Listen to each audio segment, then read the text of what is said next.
frères et sœurs en Christ. Moi, c'est Progress Merci Grace et elle, c'est Étoile. Donc, nous allons parler aujourd'hui de la famille, les membres de la famille. Il faut faire très attention. Nous ne vous demandons pas de vous séparer des membres de vos familles ou de les détester, non. Ce que nous vous demandons de faire, c'est tout simplement faire attention. Il faut être très méticuleux avec les membres de la famille.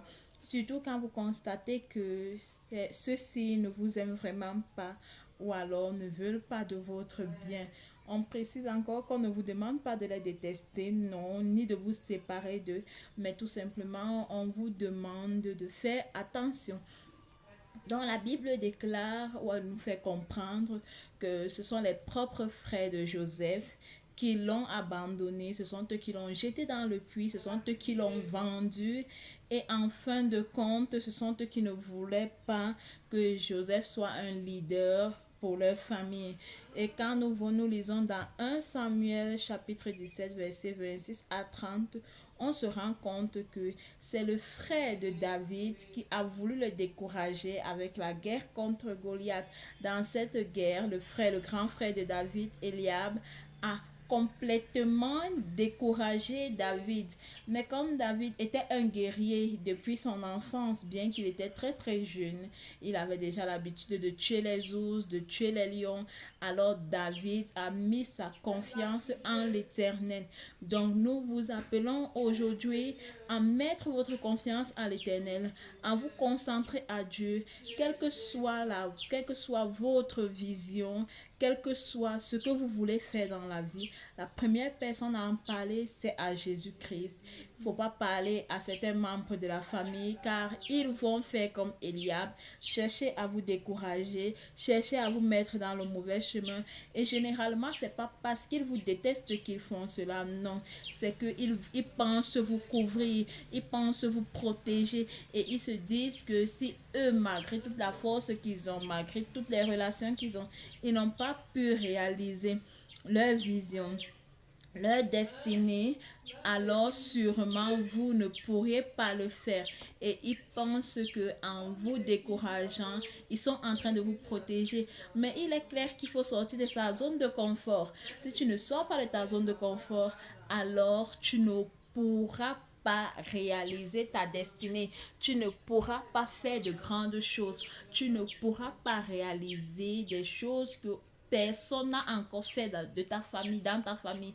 Donc, il faut bien que tu sortes d'un certain cadre, d'un certain confort et que tu puisses être l'héros de ta famille. Quand nous lisons dans 2 Samuel 19, 9 à 12, on se rend compte que généralement, les membres de la famille sont des dernières personnes à célébrer notre victoire.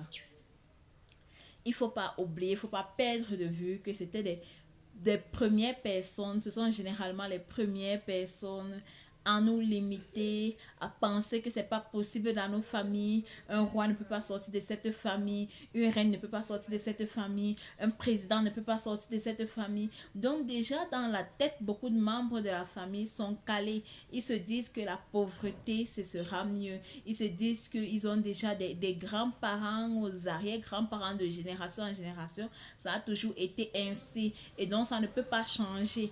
Mais je viens vous dire aujourd'hui que si vous mettez au gap, si vous vous mettez vraiment dans les mains de l'Éternel, si vous vous adonnez à l'Éternel complètement et vous suivez votre vision sans toutefois regarder à gauche ou à droite, sans toutefois chercher conseil vers les membres de famille en général, mais vous vous accrochez à Dieu et seulement à Dieu, je vous rassure que ça va donner, ça va payer. L'Éternel fait des grandes choses dans ma vie et je vous donne cela en témoignage parce que aujourd'hui je ne déteste personne, je n'ai de problème avec personne, mais mes visions, mes désirs, là où je vais, je consacre tout à l'Éternel et je préfère donner le résultat sous forme de témoignage aux membres de ma famille, bien que, et sachant que ils vont me célébrer en dernier. Merci et j'espère bien que vous avez compris la leçon. On ne les déteste pas, on continue de les aimer, on n'a pas de problème avec eux, mais on s'attache à l'Éternel. Toute vision d'abord vient de l'Éternel et la source viendra aussi de Dieu. Donc toujours rentrer à l'Éternel pour toutes choses. Shalom, shalom. Nous vous aimons. Bye bye.